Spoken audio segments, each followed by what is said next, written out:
साथियों नमस्कार, मैं आपका शिक्षक साथी प्रवीण कुमार। आज हम बात करने वाले हैं दैनिक पाठ्य योजना, साप्ताहिक पाठ्य योजना और एक हमारा टॉपिक छूट गया था पिछले वीडियो में, संस्था प्रदान के दायित्व। तो साथियों आज हम सबसे पहले बात करते हैं संस्था प्रदान के दायित्व। तो सबसे पहले तो संस्था प्रदान को इस जो अभियान है प्रखर राजस्थान अभियान, इसके बारे में संपूर्ण जानकारी होनी चाहिए। क्या अभियान है, कौन से ग्रुप क्या है, कौन से ग्रुप के बच्चे किस में रखे जा रहे हैं, C1, C2, C3, C4 के बारे में पता होना चाहिए कि C1 में कौन से बच्चे आएंगे, C2 में कौन से बच्चे आएंगे, C3 में कौन से बच्चे आएंगे, C4 में कौन से बच्चे आएंगे। साथ साथ एक स्टाफ की मीटिंग ले, जो भी अध्यापक हिंदी के अध्यापक हैं उनके ऐप में बच्चे आ रहे हैं, उन्हें प्रभारी बनाते हुए एक स्टाफ मीटिंग ले और रूपरेखा बनाए कि हमें इस प्रकार से अध्यापन कार्य कराना है। टाइम टेबल बनाना ही है और टाइम टेबल को प्रत्येक कक्ष की दीवार पे भी चस्पा करना है। स्पष्ट चस्पा होना चाहिए कि ये हमारा प्रथम 2 कालांश में प्रखर राजस्थान का अभियान चलेगा, बाकी में 6 कालांश में पढ़ाई निरंतर जारी रहेगी। लगातार मॉनिटरिंग करें, ये मुख्य दायित्व है। बीच बीच में बच्चों के साथ बैठे, गतिविधियां देखें उनकी, क्या प्रोग्रेस कर रहे हैं कि नहीं कर रहे, ये भी जरूर करें। थोड़ा सा समय निकालें, बहुत ही शानदार रिजल्ट आएंगे। इसी के साथ में हम बात करेंगे अब साप्ताहिक शिक्षण योजना के बारे में। प्रथम सप्ताह जा चुका है, फिर भी मैं एक बार उसकी पाठ्य योजना जो आई थी शिक्षण कार्य योजना सप्ताह 1 की, उसके बारे में थोड़ा सा डिस्कस करेंगे। कै मैं ले न आ की पहचान। साथियों मैं एक बात आपको बता दूं, कुछ साथी अभी भी वही पुरानी परिपाटी कै ख ग घ पे चल रहे, वही पुराने परिपाटी पे चल रहे। साथियों वैज्ञानिक दृष्टिकोण से ये सही नहीं है। क्यों सही नहीं है? क्योंकि हम इनके बजाय हम अगर कुछ शब्दों को जिनसे सार्थक शब्द बनते हो, सार्थक वर्ड बनते हो, सबसे ज्यादा वर्ड बनते हो, उन्हें हम पहले लेंगे और कुछ मात्रा का शब्दों को पहले लेंगे तो जल्दी बच्चे सीख पाएंगे। जैसे हमारे पास में थोड़ा सा मैं इससे थोड़ा सा हटके बात करूंगा। जैसे ये वर्ड है 4 ही वर्ड है, इसे कौन को जो पहले C1 के बच्चे उनकी बल्ले बात कर रहा हूँ, जिसका 4 वर्ड है, 4 वर्डों को आप सिखाएं आराम से। अगर आधे घंटे अगर आप उनको बताएंगे तो आराम से इन्हें वो समझ जाएंगे, डिकोडिंग कर लेंगे। क्या कर लेंगे? डिकोडिंग। डिकोडिंग क्या होता है? डिकोडिंग होता है ध्वनि और प्रतीक का संयोजन। मैं बोलूं कै तो बच्चा कै के ऊपर हाथ रख देना चाहिए। मैं बोलूं ले तो बच्चा ले के ऊपर हाथ रख देना चाहिए, या वो ले बना लेना चाहिए। लेखन की बात करें तो सबसे पहले संयोजन में सिर्फ वो हाथ रख देना चाहिए। उसे जब मैं न बोलूंगा तो बच्चे के दिमाग में न की इमेज बन जानी चाहिए। ये होता है डिकोडिंग। आ की मात्रा सिर्फ एक आ की पहचान हम करा रहे हैं। आ की पहचान भी कराएंगे या फिर मात्रा भी लगाएंगे। जैसे कैसे देखो, पहला वर्ड बना कैमल, कमल। आराम से पढ़ देगा बच्चा अगर 3 अक्षर है। कमल, नल, कम, और भी कई वर्ड बन जाए जैसे कल, कलन,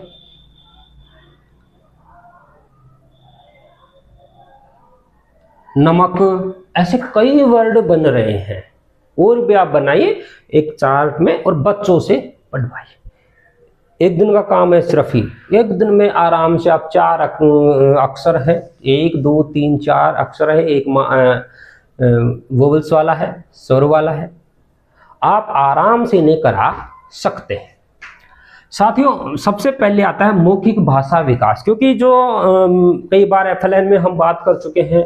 FLN में लगातार हम जो साक्षरता है, भाषा साक्षरता के 8 घटकों के बारे में हम बात कर चुके हैं। अभी हम यहाँ पे 4 घटक ले रहे हैं: मौखिक भाषा विकास, डिकोडिंग, धारा प्रभाव पठन और लेखन। साथियों मौखिक भाषा विकास क्या होता है? हम बात करते हैं किसी भी भाषा को सीखने के लिए एक क्रम होता है, और क्रम कौन सा है? यह है सबसे पहले लिसनिंग, बच्चा सुनेगा, फिर स्पीकिंग। तो जो मौखिक भाषा विकास है वो इन्हीं 2 वर्डों पे टिका हुआ है। हम क्या करेंगे, बच्चे को कोई चार्ट दिखाएंगे, कोई डायग्राम दिखाएंगे, कोई सीनरी दिखाएंगे, फिर उसमें पूछेंगे कि बच्चों इसमें क्या क्या हो रहा है, क्या क्या आपको दिख रहा है, क्या क्या इसमें चीजें हैं। तो इससे क्या होगा, बच्चों का मौखिक भाषा का विकास होगा। बच्चे जवाब देंगे कि सर एक तालाब है, बतख तैर रही हैं, कबूतर उड़ रहे हैं, मछुआरा नदी में ताक लगाए बैठा है। ये क्या किस पे वर्ड आएगा, एलएस पे। ठीक है।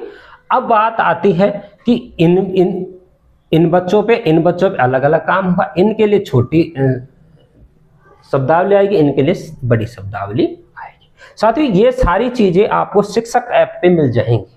मैं ज्यादा इस पर डिस्कस नहीं करूंगा क्योंकि आप सब शिक्षक साथी हैं, समझदार हैं, और मेरे से सीनियर भी होंगे, कुछ जूनियर भी होंगे, और आप भी लगभग समकक्ष ज्ञान रखते हैं। आप पाठ योजना वहां से उतार लें। आप जो प्रभारी है या जो आप योजना बना रहे उस रजिस्टर में पूरी पाठ योजना की प्रिंट निकाल के उतार लें। उतारने मैं बात करूंगा कि कैसे काम करना है, उसके ऊपर बात कर रहा हूं। तो समझ में आ गया कि मौखिक भाषा का विकास कैसे करना है।